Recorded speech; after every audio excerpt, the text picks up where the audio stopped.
Alrighty guys, it is Qaaman here today, and I'm bringing you another Dragon Ball discussion. But before I do that, I think I should take a minute or two to kind of inform you guys on what's happened. So, most of you guys who follow my channel actively would know that I was recently involved in a very deadly car accident.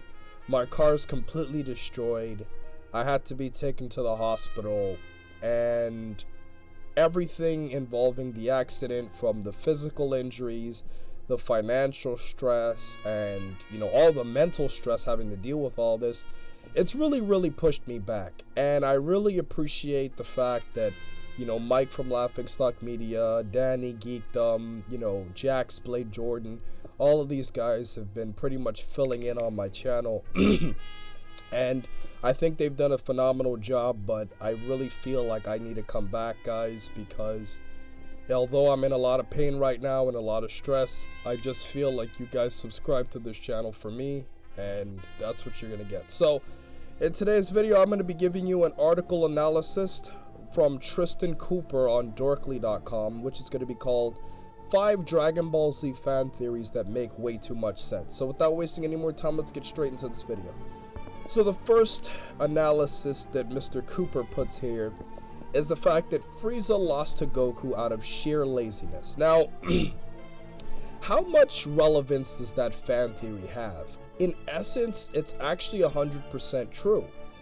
When you think about it, Frieza is a character who, if by looking at how he performed in Resurrection of F, he's a character that he obviously was able to go into his golden form, and he attained that form by only training for 4 months. So when you compare him to how he was in Resurrection F, in addition to also looking at how Frieza fought against Piccolo, Goku, Krillin, Gohan, and Vegeta prior to Goku turning into a Super Saiyan, let's be honest here, if Frieza really wanted to, he could have wiped all of those characters out if he went into his 100% final form transformation from the very beginning. So, in essence, I will have to agree with Mr. Cooper on this statement that Frieza did lose to Goku out of sheer laziness, and had he put all of his effort from the very beginning, everyone would have been screwed. So that fan theory does make a lot of sense. Now, let's move on to the next point here, where he talks about the Dragon Ball world would have been much better off without Goku. This one I'm gonna have to disagree with. If you guys remember, for probably about a month, maybe a month and a half ago, I did a debunking Dragon Ball discussion about a world without Goku is not better.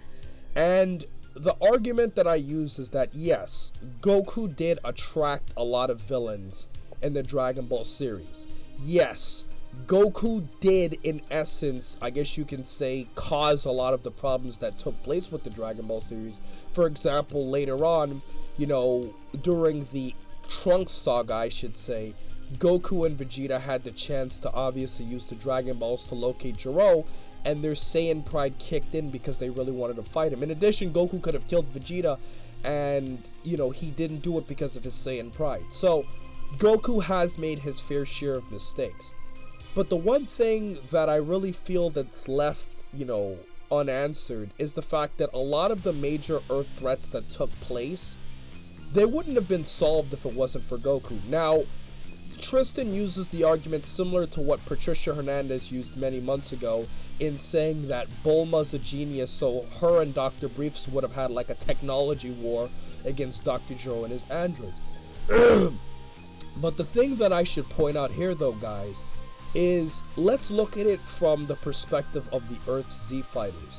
If you look at Krillin to some degree because he befriended Goku, Yamcha, Tien, Piccolo Jr., and Vegeta, if you look at any threat, it doesn't even have to be a threat that happened in the series. Let's think of a possible threat that could have just happened out of nowhere to planet Earth. There wouldn't have been the Z fighters on Earth to defend it had it not been for Goku's influence in making those guys fight for the side of the Earth. Because remember guys, Chaozu, Yamcha, Tien, Piccolo, Vegeta, all of these characters were pretty much created to be heroes because of Goku's influence. They were originally villains. And if you also think about the fact that Gohan is also another guy who could potentially defend the Earth, Goten, all of these characters, yes, Earth probably would have been better off in some instances, but for the long-term point of view, all of the threats of Earth wouldn't have had Goku to defend them from, in addition to creating, I guess you could say, the Z Fighters as a team. So I would definitely have to disagree with that statement. So we go on to the next fan theory here, in which he talks about the fact that Bulma's mom is an android made by her dad.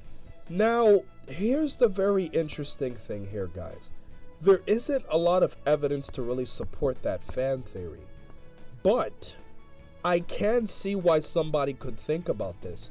If you look at Miss Briefs' appearance, or Panty in essence, Miss Briefs' ability to age throughout the series has been incredible. I mean, if you look at her, you know, I remember I think she was in a few seasons Super, and if you look at her throughout Z and Ball, she literally has not aged. And if there was a fan theory that Miss Briefs was artificially created by Dr. Brief, I would believe it. Now, obviously, this fan theory is not true because of several reasons. A, obviously, if she was a cyborg, I guess you could say she could still technically give birth to Bulma, and I guess you could say tights, because obviously Android 18 could do it and she's a cyborg. But the real thing is that there really is no clue to really support this. I just think that it's just strongly supported that she just has extremely good genetics, and that's how she's aged. And it's also funny to say that while Dr. Briefs himself, looking at from how much time has changed in the Dragon Ball series, he doesn't look like he's aged much at all. I mean, guys, look at Dr. Briefs. He looked like an old man in the beginning of Dragon Ball when Goku took a trip to go see Bulma's house, and Dr. Briefs still looks old, even, you know, all the way up to the later parts of Z and later on. So it's funny to say that too, that Dr. Briefs himself doesn't seem like he aged. So I think it's a fun fan theory here, but I really don't think it has a lot of substance. Now, the next fan theory that he has here is Krillin is the most skilled fighter on the show. I can kind of see some relevance to this, mostly because of the fact that Krillin is an extremely skilled fighter. If you were to take, you know, obviously, if you were to take a lot of the elements of Dragon Ball out of consideration, like Super Saiyan and extreme power scaling, you know, Krillin, with his ability to use the Destructo Disc, he is able to, I guess you could say, inflict damage on significantly stronger foes. And if you also look at it from, you know, Krillin's ability to use the solar flare, and how Krillin at some points was able to damage significantly stronger foes, you know, such like catching, you know, Nappa off guard when he was fighting him with Piccolo, and, you know, obviously looking at how he was an integral part of helping defeat Vegeta, and how he cut off Frieza's tail, and how he stalled Dodoria, and also how he kind of fought off Imperfect Cell in that filler episode when he was saving that mother and child from Imperfect Cell. Krillin does have a lot of very impressive feats for, I guess you could say, a very underpowered character. Now, can I say he's the most skilled fighter? No. Because if you look at Goku, and I'm not trying to put a cliche answer here, guys, but Goku,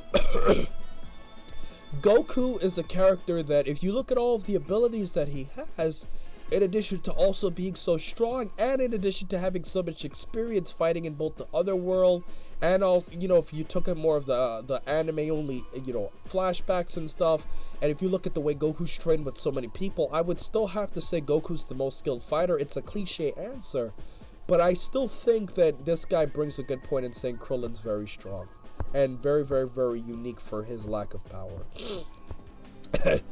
And for the last fan theory that he brings up, he's talking about the fact that Super Saiyans aren't really special, and I think that fan theory has a lot of substance.